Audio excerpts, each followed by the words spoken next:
പോരാട്ടത്തിന് ഉള്ള സാധ്യതയാണ്. പാലക്കാട് ഇഞ്ചോടിഞ്ച് പോരാട്ടത്തിനുള്ള സാധ്യത. രാഷ്ട്രീയമായി ഒട്ടേറെ നീക്കങ്ങൾ നടക്കുന്ന ജില്ല എന്നുകൂടി പറയേണ്ടതുണ്ട്. പ്രത്യേകിച്ച് നേരത്തെ സൂചിപ്പിച്ചതുപോലെ രാഹുൽ മാങ്കൂട്ടത്തിന് നേരെ ഉയർന്നു വന്നിട്ടുള്ള വിമർശനങ്ങളുടെ പശ്ചാത്തലം, വി കെ ശശിയെ പോലെ ഒരു മുതിർന്ന CPIM നേതാവ് പാർട്ടി വിടുന്ന രാഷ്ട്രീയ പശ്ചാത്തലം, അവിടെ വിമത ഗ്രൂപ്പുകൾ ശക്തമാകുന്ന സാഹചര്യം ഉണ്ടാകുന്നു. പ്രത്യേകിച്ച് CPIM-നെ എതിരായി നിലപാട് സ്വീകരിക്കുന്ന കമ്മ്യൂണിസ്റ്റുകാരുടെ ഒരു കൂട്ടായ്മ അവിടെ രൂപപ്പെടുന്ന സാഹചര്യം ഉണ്ടാകുന്നു. ഇത്തരം രാഷ്ട്രീയ പശ്ചാത്തലത്തിലൂടെയാണ് പാലക്കാട് കടന്നു പോകുന്നത് എങ്കിൽ LDF-നെ സംബന്ധിച്ചിടത്തോളം ഇത്തവണ അവർക്ക് ഭരണ തുടർച്ചയ്ക്കുള്ള ഒരു പ്രതീക്ഷ പുലർത്താൻ സാധിക്കുന്നു. അതായത് പിണറായി 3.0 എന്ന നിലയിൽ തന്നെയാണ് അവർ മുന്നോട്ട് പോകുന്നത്.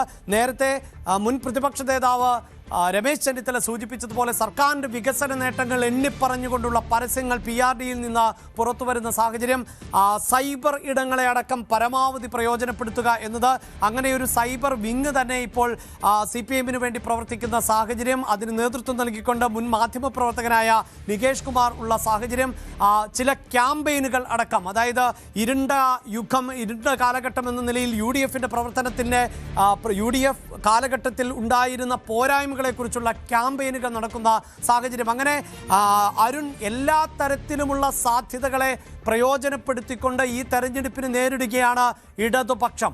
അപ്പോഴും ഇടതുപക്ഷത്തെ സംബന്ധിച്ചിടത്തോളം കേരളത്തിൻ്റെ പൊതുസമൂഹം ഉന്നയിക്കുന്ന നിരവധിയായ സംശയങ്ങളുണ്ട്. അതായത് വികസനം ഉയർത്തിക്കാണിക്കുമ്പോൾ പോലും പല നേതാക്കളുടെയും ഇടപെടലുകൾ, പ്രത്യേകിച്ച് മുഖ്യമന്ത്രിക്ക് നേരെ വിമർശനമുയർന്നാൽ അതിനെ നേരിടുന്ന രീതി, യൂത്ത് കോൺഗ്രസ് പ്രവർത്തകരുടെ തലയ്ക്കടിച്ച സാഹചര്യം, ആരോഗ്യമന്ത്രിയുടെ കഴുത്ത് പിടിച്ചു തിരിച്ചു, കൈയൊടിച്ചു എന്നൊക്കെ ഒരു പാർട്ടിയുടെ സെക്രട്ടറി തന്നെ മാധ്യമങ്ങളോട് വന്ന് പറയുന്ന സാഹചര്യം, ശബരിമല സ്വർണ്ണക്കൊള്ള പോലെയുള്ള വിവാദങ്ങൾ, ഇത് മറയ്ക്കപ്പെടേണ്ട ഒരു രാഷ്ട്രീയ സാഹചര്യമുണ്ട്. ഒരുപക്ഷെ ഒരു മേൽക്കൈ ഉണ്ടായിരുന്നത് ഈ രാഹുൽ മാങ്കൂട്ടം വിഷയത്തിലാണ് എങ്കിൽ, അതുപോലെയല്ല എങ്കിൽ പോലും ഒരു ആരോപണം, ഒരു കുടുംബ പശ്ചാത്തലത്തിൽ നിന്നുകൊണ്ട് ഒരു സ്ത്രീക്ക് വലിയ ബുദ്ധിമുട്ട് നേരിടുന്നു എന്ന് ഗണേഷ് കുമാറിൻ്റെ ഭാര്യ പറയുമ്പോൾ അതിനെ കുടുംബ പ്രശ്നമാക്കി ചിത്രീകരിക്കുന്ന ഒരു സാഹചര്യം. ഇങ്ങനെ നേട്ടങ്ങൾ ഒരു ഭാഗത്ത് എണ്ണിപ്പറയുമ്പോഴും വിവാദങ്ങൾ ഈ സർക്കാരിനെ ഏറെ വേട്ടയാടിയിട്ടുണ്ട്.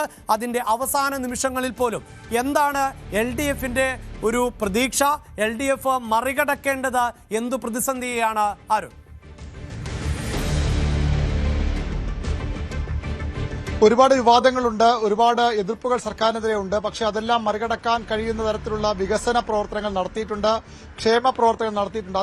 അത് തന്നെയാണ് ഇടതുമുന്നണിയുടെ ഏറ്റവും വലിയ പ്രതീക്ഷ. മുഖ്യമന്ത്രിയും മന്ത്രിമാരോടുമൊക്കെ MLA-മാരോടുമൊക്കെ പറഞ്ഞത് തന്നെയാണ്, മറ്റു വിവാദങ്ങളോ അല്ലെങ്കിൽ മറ്റു പ്രശ്നങ്ങളോ നിങ്ങൾ കാര്യം